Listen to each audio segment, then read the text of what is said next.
ఓం శ్రీ మాత్రే నమః. అందరికీ నమస్కారం అండి. ఈరోజు మన ఛానల్లో ఈ 2026 సంవత్సరం శుభాలకు మాసమైన చైత్రమాసం ప్రారంభ ముగింపు తేదీలు ఎప్పటి నుంచి ఎప్పటి వరకు, ముఖ్యమైన పండుగలు ఏమిటో, ఈ మాసం విశిష్టత ఏమిటో ఈరోజు మనం ఈ వీడియో ద్వారా పూర్తి వివరాలు తెలుసుకుందాం. ఎక్కడా స్కిప్ చేయకుండా పూర్తి వీడియో చూస్తారని ఆశిస్తున్నాను. అంతకంటే ముందుగా ఇంతవరకు నా ఛానల్ని సబ్స్క్రైబ్ చేసుకుని వాళ్ళు ఉంటే సబ్స్క్రైబ్ బటన్ ప్రెస్ చేసి పక్కనే ఉన్న బెల్ ఐకాన్ని ప్రెస్ చేసి అలానే ఆప్షన్ ప్రెస్ చేశారంటే నేను పెట్టే ప్రతి వీడియో మీరు నోటిఫికేషన్ ద్వారా మొదటగా చూసేయవచ్చు. ముందుగా వీడియోలోకి వెళ్ళిపోదాం.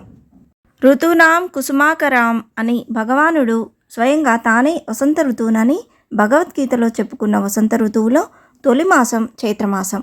సంవత్సరంలో తొలి మాసం కూడా చైత్రమాసం. చైత్రమాసం అనగానే మనకు ఉగాది, శ్రీరామనవమి గుర్తుకొస్తాయి. అవే కాదు, దశావతారాల్లో మొదటిదైన మత్స్యావతారం, యజ్ఞవరాహమూర్తి జయంతి, సౌభాగ్య గౌరీ వ్రతం వంటి విశిష్టమైన రోజులెన్నో ఈ మాసంలోనే ఉన్నాయి. అలా చైత్రమాసం సంవత్సరానికి మొదటి నెలగా మాత్రమే కాక అనేక ఆధ్యాత్మిక, పౌరాణిక విశిష్టతలు కలిగిన మాసం కూడా. చైత్రమాస శుక్ల పాడ్యమి రోజు ఉగాది పండుగను జరుపుకుంటాం. చైత్రమాసంలో మొదటి 9 రోజులు ఉత్తర భారతంలో విశేషంగా చైత్ర నవరాత్రులుగా చేస్తారు. మామిడాకుల తోరణాలు, శ్రావ్యమైన కోయిల గానాలతో చైత్రమాసం ప్రారంభమైతే పంచాంగ శ్రవణము, షడ్రుచుల పచ్చడి, కొత్త బట్టలు కట్టుకునే పిల్ల పాపలతో ఉగాది సందడి మొదలవుతుంది. ఎన్నో ఆధ్యాత్మిక, పౌరాణిక విశిష్టతలు కలిగిన ఈ చైత్రమాసంలో చేసే సర్వదేవతారాధన సకల శుభాలను కలిగిస్తుందని పురాణాలు చెప్తున్నాయి. వసంతకాలం చెట్లు చేమలే కాదు, పశుపక్షాదులు కూడా ఈ కాలాన్ని ఆస్వాదించి స్వాగతిస్తాయని అంటారు. అలాంటి వసంత ఋతువులో వచ్చే తొలి మాసం చైత్రం అయితే మొదటి రోజైన చైత్రశుద్ధ పాడ్యంని ఉగాదిగా జరుపుకుంటాం. ఈ మాసంలో సూర్యుడు కూడా మొదటి రాశి అయిన మేషరాశిలోనే సంచరించడం విశేషం. ఈ 2026 సంవత్సరంలో చైత్రమాస ప్రారంభ ముగింపు తేదీలు ఏమిటో ఇప్పుడు తెలుసుకుందాం. ఈ 2026 సంవత్సరంలో చైత్రమాసం మార్చి 19 గురువారం నుండి ప్రారంభమై ఏప్రిల్ 17 శుక్రవారం వరకు ఈ చైత్రమాసం అనేది ఉన్నదండి. చైత్రమాస తొలి రోజు చైత్రశుద్ధ పాడ్యమి రోజు ఉగాది పండుగను జరుపుకుంటాం.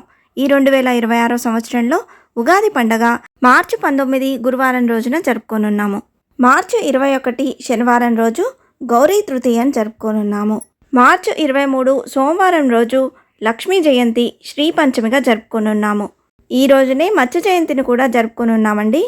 మార్చి 27 శుక్రవారం రోజున శ్రీరామనవమిని జరుపుకోనున్నాము. ఈ రోజున విశేషంగా శ్రీ సీతారాముల కళ్యాణాన్ని నిర్వహిస్తారు. చైత్రశుద్ధ పౌర్ణమి ఏప్రిల్ 2 గురువారం రోజున హనుమత్ విజయోత్సవాన్ని జరుపుకోనున్నాము. ఉత్తర భారతీయులు ఈ రోజున హనుమత్ జయంతిగా జరుపుకుంటారు. ఈ రోజు నుండే హనుమత్ దీక్ష ప్రారంభిస్తారు. ఏప్రిల్ 5 ఆదివారం రోజున సంకటాలను తొలగించే ఆ సంకటమోచన యొక్క సంకటహర చతుర్థిని జరుపుకుంటాం. సృష్టి ప్రారంభానికి సూచిక అయిన ఉగాది నాడే ఉత్తరాయణం, దక్షిణాయనం కలిపి మొదలవుతాయని పురాణాలు పేర్కొంటున్నాయి. ఉగాది నాడే బ్రహ్మ సృష్టిని ప్రారంభించాడని ప్రతీతి. ఈ కొత్త సంవత్సరాది నాడు మొదట సృష్టిని ప్రారంభించిన బ్రహ్మని పూజించి ఆ తర్వాత ఇష్టదేవతారాధన చేశాకే ఉగాది పచ్చడిని తీసుకోవాలని చెబుతారు వేద పండితులు. అయితే ఒక్క ఉగాదితోనే ఈ మాసం విశిష్టత అయిపోదు. అప్పటి నుంచి నవమి వరకు వసంత నవరాత్రులు ప్రారంభమవుతాయి. ఈ నవరాత్రుల్లో శక్తి స్వరూపిణి అయిన లలితా పరమేశ్వరిని ఆరాధించాలని పురాణాలు చెప్తున్నాయి. కొందరు ఈ నవరాత్రుల సమయంలో రామాయణ పారాయణాన్ని చేయడాన్ని ఓ ఆచారంగా పాటిస్తారు. నవరాత్రుల చివరి రోజైన నవమి నాడు సీతారాముల కళ్యాణాన్ని అత్యంత వైభవంగా నిర్వహిస్తారు. నిజానికి నవమి నాడు రాముడి చరణమైన రామాయణంలోని ఎన్నో ముఖ్య ఘట్టాలు ఈ 9 రోజుల్లో జరిగాయని పురాణాలు తెలియజేస్తున్నాయి. ఈ మాసంలో శుక్లపక్షంలో వచ్చే మొదటి 15 రోజులకు ఎంతో విశేషం ఉందని చెప్తారు. విష్ణు మాసంగా పిలిచే ఈ చైత్రంలో విష్ణుమూర్తిని ఆరాధిస్తే సకల శుభాలు కలుగుతాయి. చైత్రశుద్ధ విధియ నాడు కొన్ని ప్రాంతాల్లో బాలచంద్రుణ్ణి బాలేందు వ్రతం పేరుతో పూజిస్తారు. చంద్రుడు జ్ఞానప్రదాత కాబట్టి నూలుపోగును అర్పిస్తే జ్ఞానాన్ని ప్రసాదిస్తాడనేది భక్తుల నమ్మకం. చైత్రశుద్ధ తదియ నాడు సౌభాగ్య గౌరీ వ్రతాన్ని చేస్తారు. ఈ రోజున పార్వతీ పరమేశ్వరులను పూజిస్తే మంచిది.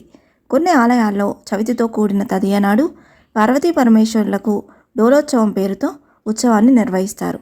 పార్వతీదేవి శివుణ్ణి భర్తగా పొందడం కోసం తపస్సు చేసినప్పుడు చైత్రశుద్ధ తదియ నాడే ఈ తపస్సు ఫలించిందని, సీతాదేవి కూడా ఈ వ్రతాన్ని ఆచరించిందని చెబుతారు. వివాహితులు ఈ వ్రతాన్ని చేయటం వల్ల సౌభాగ్యంతో పాటు సకల భోగభాగ్యాలు సొంతమవుతాయి. అదేవిధంగా మహావిష్ణువు మత్స్యావతారం ఎత్తి వేదాలను రక్షించిన రోజు కూడా ఇదే కాబట్టి ఈ రోజును మత్స్య జయంతిగాను జరుపుకుంటారు. వేద పఠనం చేయాలనుకునే వారికి, ఉపనయనాలు నిర్వహించాలనుకునే వారికి ఈ మాసాన్ని మించింది లేదు. మరి ప్రతి మాసంలో వచ్చే పౌర్ణమికి చైత్ర పౌర్ణమికి తేడా ఉంది. ఆ రోజున ఉపవాసం ఉండి చంద్రుని వ్రతం చేయడంతో పాటు విష్ణుమూర్తిని, లక్ష్మీదేవిని ఆరాధిస్తే కోరిన కోరికలు నెరవేరుతాయి. కొన్ని ప్రాంతాల్లో చైత్ర పౌర్ణమి నాడు సత్యనారాయణ స్వామి వ్రతాన్ని చేసుకుంటారు భక్తులు. హనుమంతుడి జయంతి కూడా ఈరోజే కాబట్టి చైత్ర పౌర్ణమిని బజరంగ బలి పౌర్ణమి అని కూడా పిలుస్తారు. ఒక్క మాటలో చెప్పాలంటే ఈ మాసంలో ప్రారంభించే పనులకు, చేసే పూజలకు, దానాలకు ఫలితాలు ఎక్కువగా ఉంటాయని ప్రతీతి. ఇంతే ఫ్రెండ్స్, ఈ వీడియో మీకు నచ్చిందని ఆశిస్తున్నాను. ఇలాంటి ఇంట్రెస్టింగ్ వీడియోస్ కోసం please subscribe my channel and press the bell icon. అలాగే లైక్ చేయండి, షేర్ చేయండి. మీకు ఏమైనా సందేహం ఉంటే నా కమెంట్ బాక్స్లో పోస్ట్ చేయండి. మరొక మంచి వీడియోతో మేము ముందుకు వస్తాను. అంతవరకు సెలవు. సర్వేజన సుఖినో భవంతు. స్వస్తి.